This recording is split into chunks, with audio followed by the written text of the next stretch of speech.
රුධිර පරීක්ෂණ ගැන තමයි අද අපි මේ කතා බහ කරන්නේ.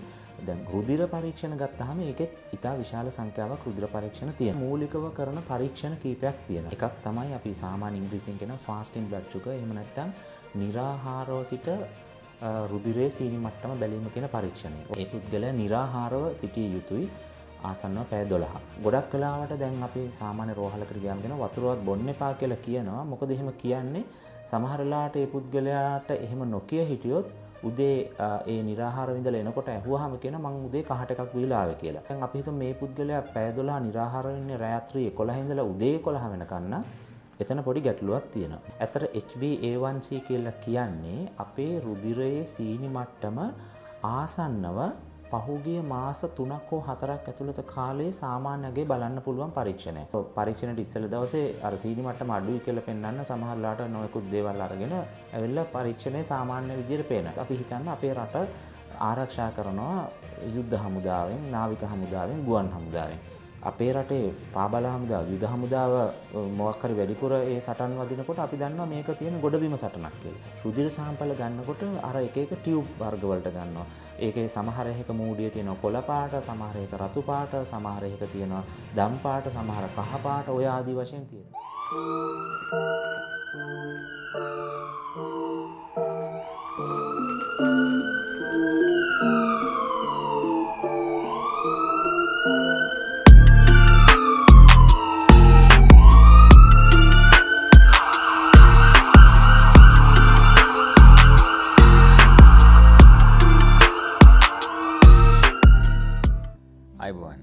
DTV සිලෝන් නාලිකාවට හැමදිනාම සාදරයෙන් පිළිගන්නවා. අපි ජීවිතේ අපි හැමෝටම විවිධ ලෙඩ රෝග හැදිලා තියෙනවා. ඒ සමහර ලෙඩ රෝගවලට දවසින් දෙකකින් එක බෙහෙත් පෙත්තක් දෙකක් ගත්තාම හොඳ වෙලක් තියෙනවා. හැබැයි සමහර සංකීර්ණ ලෙඩ රෝගවලට අපිට විවිධ පරීක්ෂණ කරන්න සිද්ධ වෙලා තියෙනවා. ඒ පරීක්ෂණ වලින් වැදගත්ම අපි හැමෝම කතා බහට ලක් වෙන පරීක්ෂණයක් තමයි රුධිර පරීක්ෂාව. එහෙම නැත්නම් බ්ලඩ් ටෙස්ට් එකක් කරනවා කිව්වම ගොඩක් අය දන්නවා. බ්ලඩ් ටෙස්ට් එකක් කරද්දී ඒක කරන්නේ ඇයි? ඒක කරන්නේ මොකටද? ඒක කරාම අපිට හම්බ වෙන්නේ මොන වගේ ප්‍රතිඵලයක්ද? ඒකට අපි සූදානම් වෙන්නේ මොනවද? මේ වගේ ගොඩක් ගැටලුව සමහර වෙලාවට ඔයගලන්ට ඇති වෙන්න පුළුවන්. ඒකට සූදානම් වෙනකොට මොන වගේ සූදානමක්ද වෙන්න ඕනේ? සමහරලාට කෑම නොකා මේ පරීක්ෂණ කරන්න කියනවා. එතකොට වතුරවත් බොන්න හොඳ නැද්ද? මේ වගේ තවත් බොහෝ ගැටලු වලට පිළිතුරු ලබා ගන්නට අපි සම්බන්ධ කරගත්තා රජයේ වෛද්‍ය රසායනාගාර තාක්ෂණ විද්‍යාඥ සංගමේ නියෝජ්‍ය ලේකම් ජ්‍යෙෂ්ඨ වෛද්‍ය රසායනාගාර තාක්ෂණ විද්‍යාඥ කීර්ති වික්‍රමරත්න මහත්මයාව. ඉතින් කීර්ති වික්‍රමරත්න මහත්මයා සූදානම් ඔබට මේ වගේ කරුණු කාරණා පැහැදිලි කරලා දෙන්නට. ඒ වගේම අපි මතක් කරන්න කැමති මේ වගේ වටිනා තොරතුරු නිරතුරුවම ඔබට ලබා ගන්නට DTV සිලෝන් නාලිකාව subscribe කරන්න. ඒ වගේම bell icon එකත් click කරන්න. කවදා හරි දවසක කාට හරි ඕන වෙයි. ඒ හින්දා share කරලා තියාගන්න. බලන්න.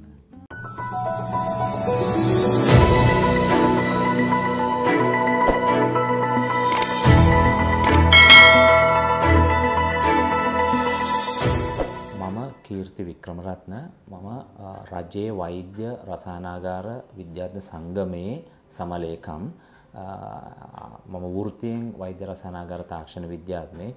ඇත්තටම අපි ගත්තාම මේ ගොඩක් වෙලාවට අද ලෝකේ මේ නොයෙකුත් රෝග තත්ත්වයන් නිසා ඒ රෝග තත්ත්වයන් හඳුනා ගැනීම සඳහා අවශ්‍ය වූ නොයෙකුත් පරීක්ෂණ තියෙනවා. ඒවා විශේෂයෙන් රුධිර පරීක්ෂණ, මුත්‍රා වලින් බලන මුත්‍රා පරීක්ෂණ, ඒ වගේම අපේ මේ ශරීරයෙන් තියෙන වෙනත් නොයෙකුත් තරල. දැන් උදාහරණයක් විදිහට ගත්තම අපේ කොඳු යට පෙළ ඇතුලේ තියෙන මස්තිෂ්ක තරලය.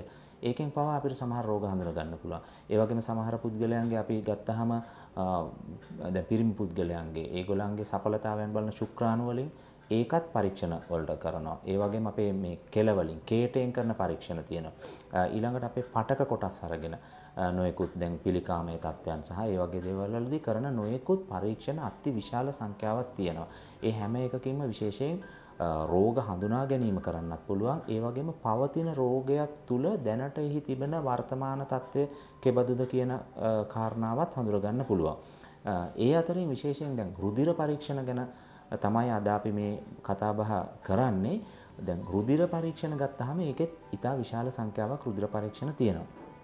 දැන් ඒ රුධිර පරීක්ෂණවලදී අපි නිකන් සංඛ්‍යාත්මක ගත්තොත් සාමාන්‍ය 6-700කට වගේ ඒක ඒ වගේ සංඛ්‍යාවකට එහා යන්නත් පුළුවන්. නමුත් ඒකත් මූලිකවම අපිට එදිනෙදා ජීවිතයේදී සාමාන්‍ය කියන්නේ බහුලව තියෙන රෝග තත්ත්වයන් තියෙනවානේ. අන්න ඒවත් එක්ක බැඳිච්ච රුධිර පරීක්ෂණ තියෙන සමහරලාට ඒ පිළිබඳව අපිට තියෙන අවබෝධය අඩුයි. එවැනි පරීක්ෂණයක් ඒක කරන්නේ ඇයි මොන වගේ තත්ත්වයන් යටතේද ඒ වගේ තියෙනවා. දැන් මේ රුධිර පරීක්ෂණ ගත්තාම ඒවා වර්ග කිරීමක් කරනවා. දැන් ජීව රසායන මට්ටමේ රුධිර පරීක්ෂණ කියලා කියනවා. ඒ ජීව රසායන කියලා අපි ඉංග්‍රීසියෙන් මේකට කියන්නේ බයෝකෙමිකල් ටෙස්ට් කියලා. දැන් ඒ වගේ ඒවායිදි කරන්නේ දැන් අපි උදාහරණයක් විදිහට ගමු යම්කිසි දියවැඩියා තත්ත්වයක් තියෙන කෙනෙක්. ඒ අයට බලන්න අවශ්‍ය වෙනවා නොයෙකුත් රුධිරයේ සීනි මට්ටම, කොලෙස්ටරෝල් මට්ටම වගේ. දැන් අන්න ඒ වගේ පරීක්ෂණ වලට තමයි ජීව රසායනාගාර පරීක්ෂණ කියලා කියන්නේ.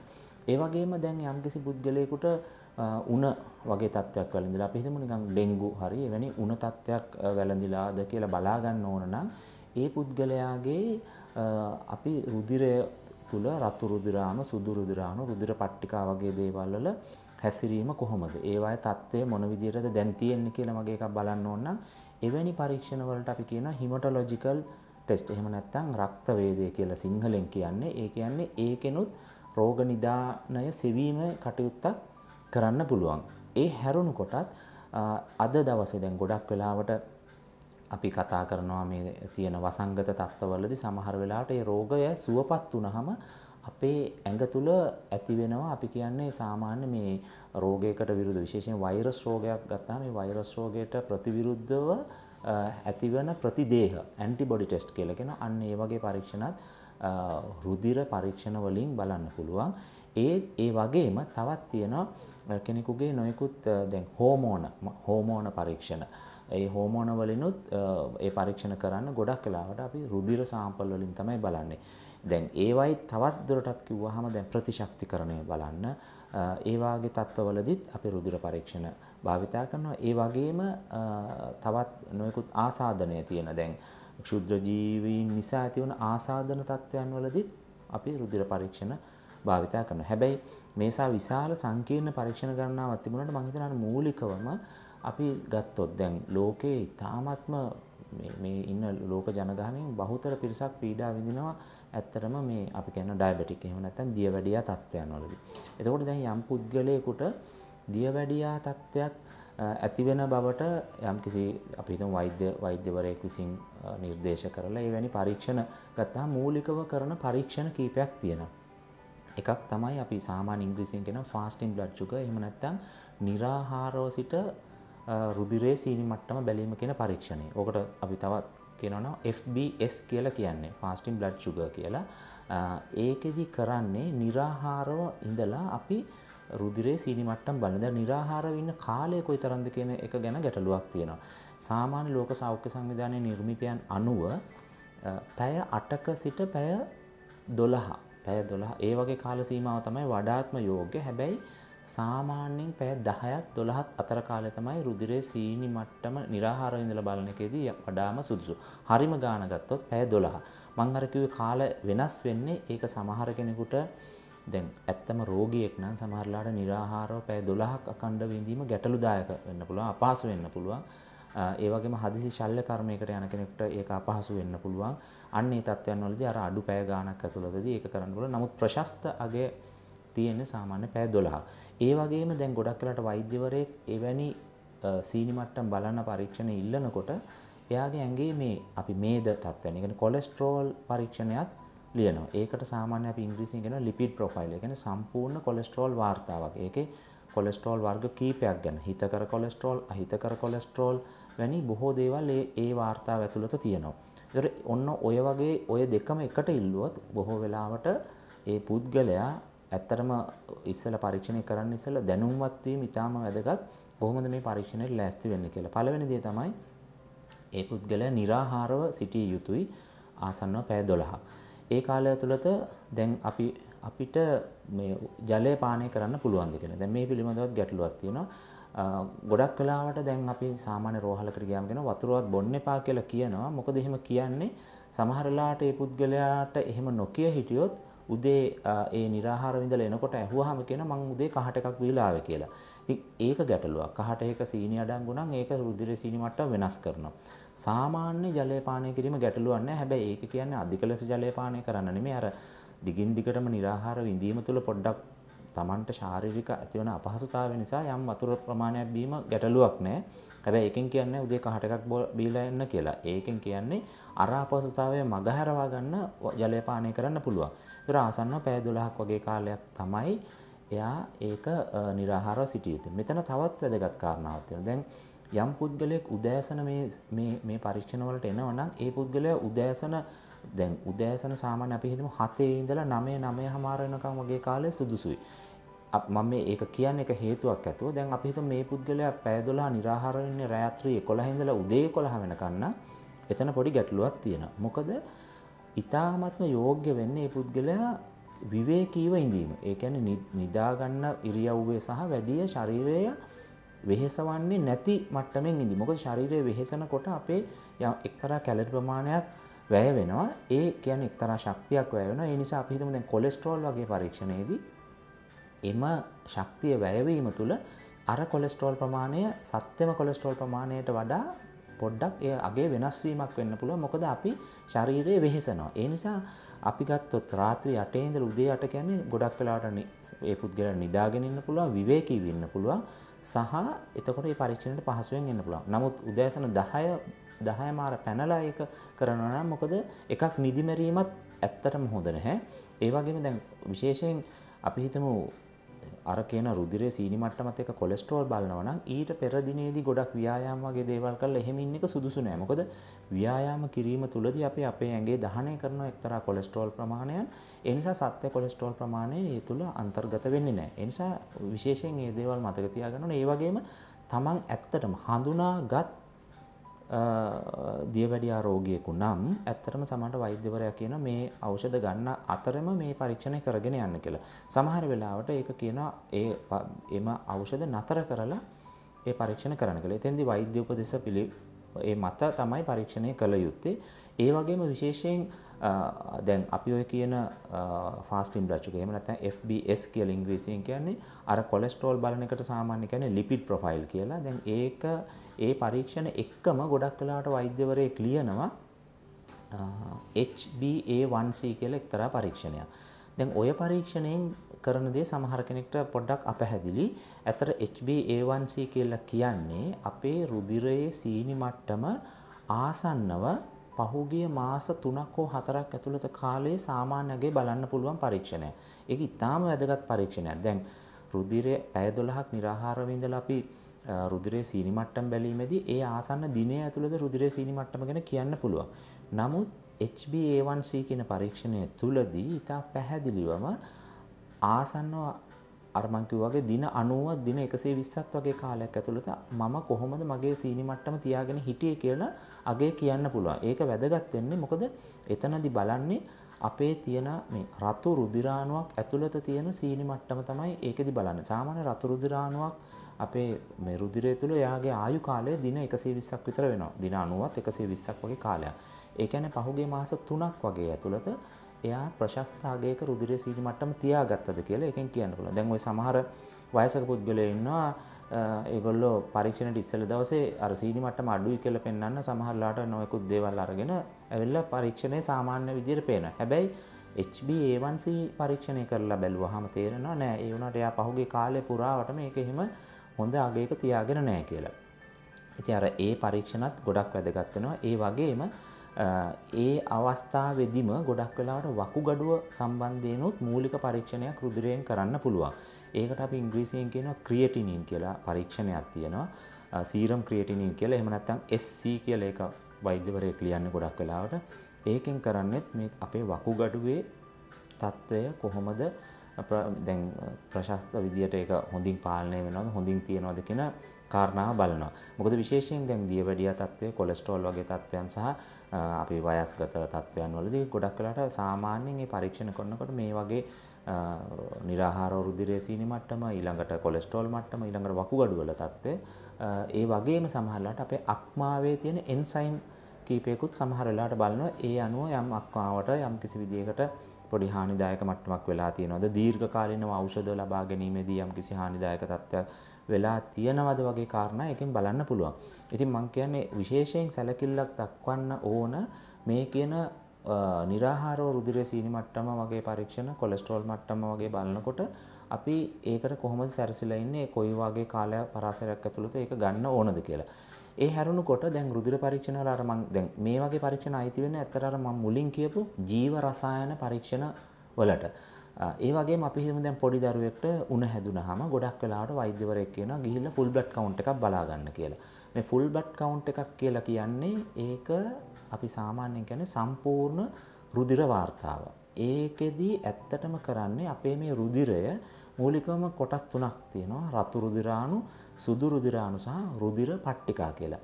දැන් රතු රුධිරාණුවකින් තමයි ගොඩක් ළමේ අපේ ඇඟේ ලේ රතු පාට තියෙන මේ මූලික රතු රුධිරාණුවක් හින්දා. ඒ රතු රුධිරාණු ඊටාම වැදගත් කාර්යභාරයක් කරනවා. විශේෂයෙන් අපේ ඇඟේ ඔක්සිජන් පරිවහනය කරන්නේ රතු රුධිරාණුවකින්. දැන් සමහර අය ඉන්නවනේ අර රක්ත හීනතාවය කියන්නේ එයාගොල්ලෝ සුදු මැලි වගේ වෙලා ඉන්නේ. ඒගොල්ලන්ගේ ඒ රුධිරාණු වල ඒ රතු රුධිරාණු ප්‍රමාණය අඩුයි. සමහරවිට ඒ රතු රුධිරාණු ඇතුළේ තියෙන හිමොග්ලෝබින් ප්‍රමාණය අඩුයි. එතකොට ඒගොල්ලෝ සුදු මැලි.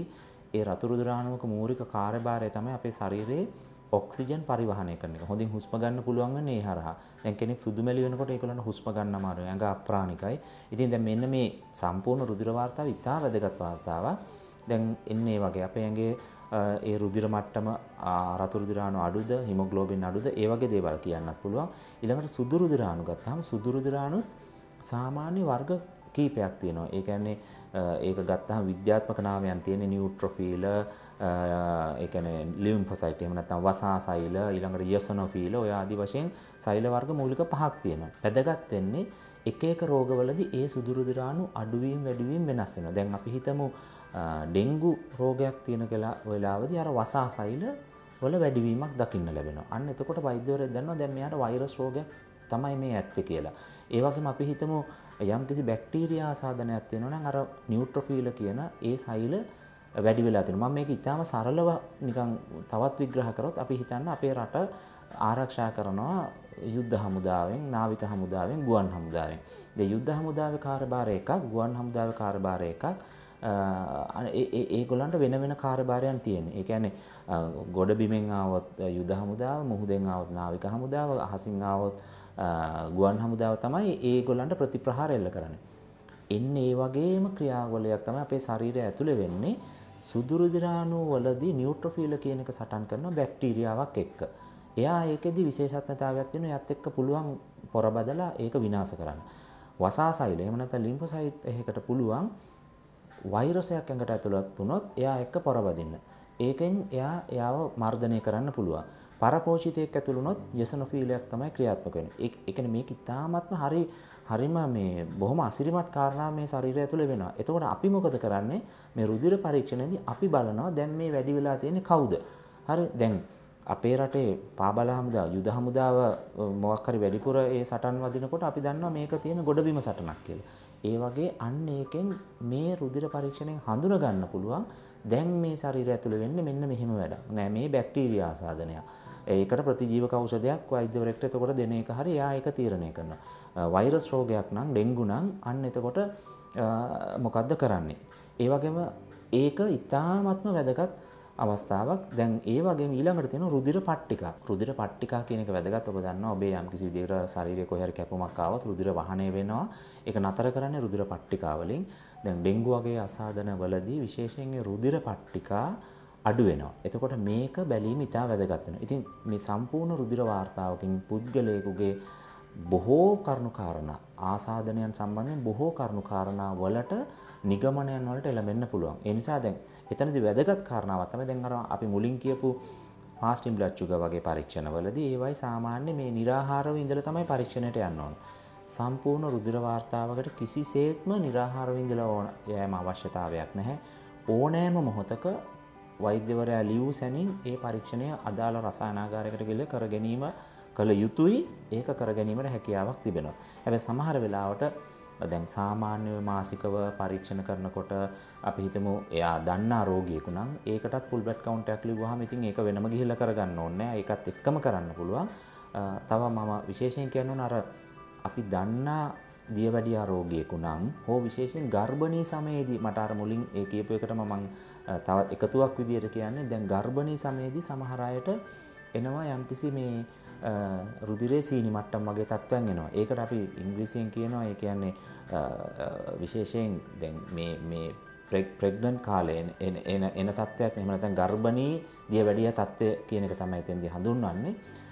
ඒ වගේ අයට කියනවා මේ විශේෂයෙන් අර ග්ලූකෝස් ශරීරයේ බර අණුව ග්‍රෑම් 75ක ග්‍රෑම් 100ක් වගේ ප්‍රමාණයක් අරගෙන පැයකට පසුව රුධිර සාම්පලයක් දෙන්න පැය 2කට පැය 3කට වගේ අපි එහෙමත් පරීක්ෂණයක් කරනවා. ඒකට අපි ඉංග්‍රීසියෙන් කියන ග්ලූකෝස් ටොලරන්ස් ටෙස්ට් කියලා. ඒ කියන්නේ ඇත්තටම බලන්නේ එයාගේ ඒ තරම් සීනි ප්‍රමාණයක් දරා ගැනීමේ හැකියාව කොහොමද ගර්භණී සමයේදී. මොකද සමහර කෙනෙකුට ගර්භණී සමයේදී පමණක් දියවැඩිය තත්ත්වයෙන් ඇවිල්ලා ඒක ඊට පස්සෙව මගහැරිලා යනවා. ඒ වගේම තවත් අවස්ථාවලදී අර මං කිව්වා වගේ මේ මොකද දීර්ඝ කාලයක් निराහාරව ඉන්න බැරි නම් යම්කිසි කෙනෙකුට මේ කාලා ඒ කියන්නේ අපි උදෑසන කෑමෙන් හෝ දවල් කෑමෙන් තමයි විශේෂයෙන් දවල් කෑම තමයි ඒකට යෝග්‍ය වෙන්නේ. දවල් දිවා ආහාරයෙන් පැය 2කට පසුව රුධිරයේ සීනි මට්ටම බලන්න පුළුවන්. එතකොට ඒක අනුවත් වෛද්‍යවරයෙක්ට සාමාන්‍ය අදහසක් ගන්න පුළුවන්.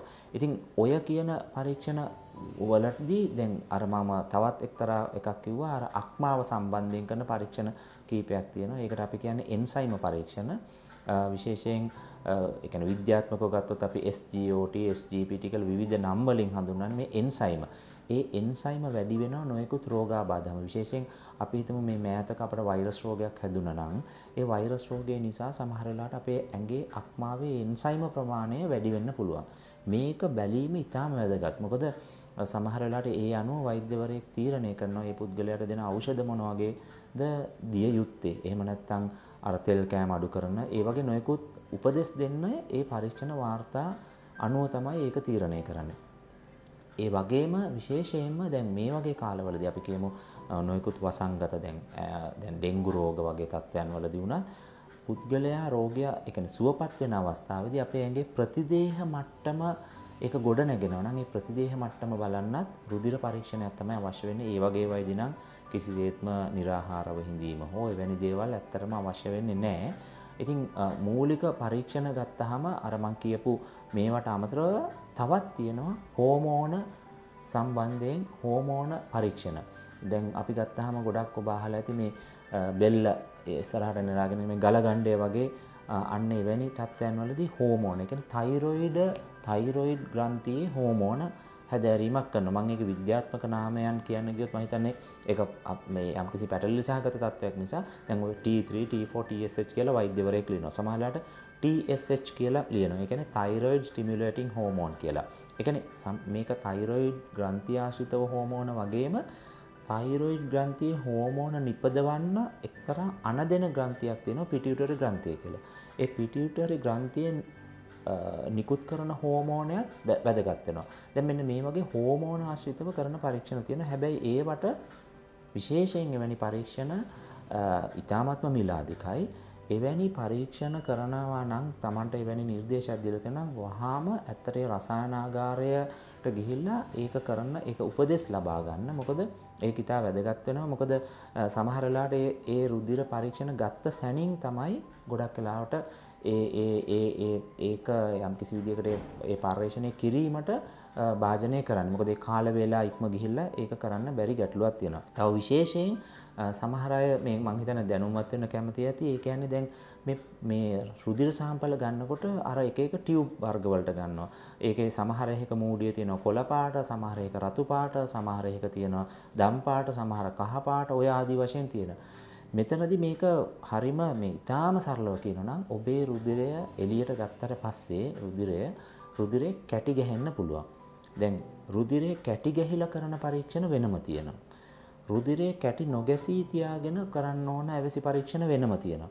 දැන් අර මං කියපු ලිපිඩ් ප්‍රොෆයිල් කියලා කියපු ඒ කියන්නේ අපේ ඇඟේ කොලෙස්ටරෝල් මට්ටම් බලන වගේ එකකදී රුධිරය අරගෙන ඒ රුධිරේ කැටි ගැහෙන්න තියලා තමයි අපි මේ පරීක්ෂණය කළ යුත්තේ. හැබැයි ඔබට අවශ්‍ය වෙන්නේ සම්පූර්ණ රුධිර වාර්තාවක්. එහෙම නැත්නම් ෆුල් බ්ලඩ් කවුන්ට් එකක් නම් ඒක කැටි ගහන්න තියෙන්න බෑ. එය අපේ ශරීරයේ තුල රුධිරය තිබුණ විදිහටම කැටි නොගැසී තිබියදී තමයි පරීක්ෂණය කරන්න ඕන. මොකද ඒක එවැනි අන්දමින් පවත්වාගෙන යන්න සුවිශේෂී වූ ටියුබයක් තියෙනවා. ඒ ටියුබයට තමයි ඒගොල්ලෝ සාම්පලය ගන්න. ඔබ දකින්න ඇත් සමහරවිට ඒක පොඩ්ඩක් හොලවනවා. එහෙම නැත්නම් ඒක අර මික්ස්චර් එක දානවා. ඒක ඒ අදාළ රසායන ද්‍රව්‍යات එක්ක ඒක මුසු වෙලා ඒක කැටි නොගැසී පවත්වා ගන්න. දැන් රුධිරයේ සීනි මට්ටම් බලන එකේදීත් ගොඩක් වෙලාවට ඒක කැටි නොගැසී තියෙවි. ඒ නිසා ඒ විවිධ වර්ණ ආශ්‍රිතව බලන ඒවායි වලදී ගන්නේ ඒ අදාළ පරීක්ෂණයට වඩා සුදුසු විදියට තමයි ඒක ගන්න. ඊළඟට ඇත්තට මේවා ඊටාම ඉක්මනින් පර්යේෂණාගාරයට යවනවා. සමහරලාට ඒවයි ඒ සෛල වෙන් කරනවා. ඊළඟට ඒක සමහරලාට ශීතකරණයක් ගබඩා කරලා තියෙනවා පරීක්ෂණය කරන්න පොඩ්ඩක් හරි ප්‍රමාද වෙනවා. එවැනි කාරණා සිද්ධ වෙනවා. විශේෂයෙන් මම කියන්නේ Taman දැනුවත් වෙන්න ඕන. ඒ රුධිර පරීක්ෂණයට යනකොට විශේෂයෙන් අර निराहारව සිටියේදී ගන්න ඕන සීනි මට්ටම, කොලෙස්ටරෝල් මට්ටම වගේ පරීක්ෂණවලදී අර අපි මුලින් කියපු කරුණු කාරණා ගැන විශේෂයෙන් ජලය පානය කරන එක, ඒ කියන්නේ අර ඇයි අපි උපදෙස් දෙන්නේ එහෙම කරන්න කියලා රෝහල් වලදී. මොකද එහෙම කිව්වොත් උදේ කහට එකක් බීලා වගේ කියන එක ගැටලු සහගත වෙන නිසා ඒ හැරුණකොට අර එවැනි එකදී තමන් පහසුවෙන් ඉඳගෙන විශේෂයෙන් වැඩ නිදි මරන්නේ නැතුව දිවා කාලය, ඒ කියන්නේ අපි රාත්‍රී කාලයේදී ඒ කාලය වැඩි කරගෙන පරීක්ෂණයට උදෑසන එන එක, උදෑසනින් ඒක දෙන එක, ඒ වගේ දේවල්. ඒ වගේම හැම වෙලාවෙදී මතක තියාගන්න ඕන ඇත්තටම ලංකාවේ දැන් සාමාන්‍ය සෞඛ්‍ය අමාත්‍යාංශයේ යටතේ තියෙනවා විශේෂයෙන් ඉතා විශාල රෝහල් පද්ධතියක්. ශික්ෂණ රෝහල්, මහ රෝහල්, මූලික රෝහල්, දිස්ත්‍රික් රෝහල් ආදී රජයෙන් නියාමනය වෙන රෝහල් තියෙනවා. ඒ වගේම පෞද්ගලික රෝහල් තියෙනවා. එතකොට මේ හැම විශේෂයෙන් රජයේ රෝහල් ඇතුළත ගත්තාම මේ රසායනාගාර පද්ධතිය ඇතුළතදී විශේෂයෙන් ඒක උඩ ඉඳලා පල්ලෙහාටම ඒවා විශේෂඥ වෛද්‍යවරයාගේ ඉඳලා නියාමනය වෙනවා. විශේෂයෙන් ඒවයි වෛද්‍ය රසායනාගාර තාක්ෂණ විද්‍යාඥයන් රජයේ රෝහල් වල වෛද්‍ය සභාවේ ලියාපදිංචි සහිත වෛද්‍ය රසායනාගාර තාක්ෂණ විද්‍යාඥයන් වැඩ කරනවා. මොකද ඒකේ ඒවයි තත්ත්ව පාලනයන් කරනවා. දැන් මේ කාරණාවේදී මම යම්කිසි එකතුවක් කරන්න ලංකාවේ විශේෂයෙන් රජයේ රෝහල් වල තුල සිදුවන මේ පරීක්ෂණ වාර්තාවල වල තත්ත්ව පාලනය කරන මූලිකම තැන තියෙන්නේ ඇත්තටම බොරැල්ල වෛද්‍ය පර්යේෂණ ආයතනයේ. ඒක නිහඬව කරන සේවාවක්. විශේෂයෙන් ඒවායේ අර මං කියන ජීව රසායන පරීක්ෂණ, රක්ත වේද පරීක්ෂණ, මේ සියලු දේවල් වල තත්ත්ව පාලනය මුළු ලංකාවේම තත්ත්ව පාලන කටයුතු කරන්නේ ඒවායේ වෛද්‍ය පර්යේෂණ ආයතනය තුල. ඒ වගේම මම මේ පැහැදිලි කරපු පරීක්ෂණ බොහොමයක් ඒවා ඇත්තටම අපි සාමාන්‍ය ගන්නේ එක්තරා අර හෝමෝන පරීක්ෂණ හැරුණකොට අනිත් ඒවා ගොඩක් රසායනාගාරවල කරන්න පුළුවන් පරීක්ෂණ. නමුත් එතනින් එහාට ගිහිල්ලා විශේෂයෙන් අපි ගත්තාම දැන් සමහර පුද්ගලයන්ගේ ඇඟේ තියෙනවා විවිධාකාර, ඒ කියන්නේ අපේ දැන් ආසාත්මිකතාව වගේ එන අයට ඒගොල්ලන්ගේ සමහරලාට අපේ ඉමුනිටි එක එහෙම නැත්නම් ප්‍රතිශක්තිකරණ පද්ධතියේ යම්කිසි දෝෂ සහගත, ඒක අඩු අය ඉන්න පුළුවන්. ඒ වගේ අයට බලන පරීක්ෂණ තියෙනවා. දැන් සරල උදාහරණයක් කරනවා විටමින් D පරීක්ෂණය. දැන් ඒ වගේ එකක් ඊටා මිලාධික පරීක්ෂණ. දැන් එවැනි පරීක්ෂණ දැන් රජයේ මට්ටමින් කරන ස්ථානයක් තියෙනවා බොරැල්ල වෛද්‍ය පර්යේෂණ ආයතන. ඒ කියන්නේ අර කියන විශේෂයෙන් හෝමෝන පරීක්ෂණ, නොයෙකුත් ක්ෂුද්‍ර ජීව පරීක්ෂණ එවැනි ඊ타ත්ම සුවිශේෂී වූ පරීක්ෂණයේ සියල්ලක්ම ශ්‍රී ලංකාවේ අර රෝහල් වල කළ නොහැකි පරීක්ෂණ සියල්ලම කරන ආයතනය එම ආයතනය. ඒ හැරුණකොට තත්ත්ව පාලනය වැනි ඒ කරුණු කාරණාත් ඒ ආයතනය තුලින් කරනවා. විශේෂයෙන්ම දැන් අපි මේ කරුණු කාරණා වලින් ගොඩාක්ම අපි පැහැදිලි කරේ ඔබ රුධිර පරීක්ෂණයට යොමු වෙනවා නම් ඔබ ඇත්තටම මේ සියලුම අපි කියපු කරුණු ඉතාමත්ම වැදගත් කරුණු. මේ කරුණු පිළිබඳව ඔබේ අවධානය ඉතා හොඳින් යොමු කරලා ඔබ එවැනි රුධිර පරීක්ෂණ වලට යොමු වෙනවා නම් ඒ කරුණු නැවතත් අධ්‍යයනය කරලා එම රුධිර පරීක්ෂණ වලට භාජනය වීම ඉතාමත්ම වැදගත්. අපි ඉතාමත්ම ඔබට ඒ පිළිබඳව ඔබේ දැඩි අවධානය යොමු කරලා රුධිර පරීක්ෂණ සඳහා සහභාගී වෙන්න, එවැනි පර්යේෂණාගාරවලට යොමු වෙන්න කියන කාරණාව තමයි අපි නැවතත් ඔබේ සිහියට ගන්න කියන කාරණාව කියන්නේ.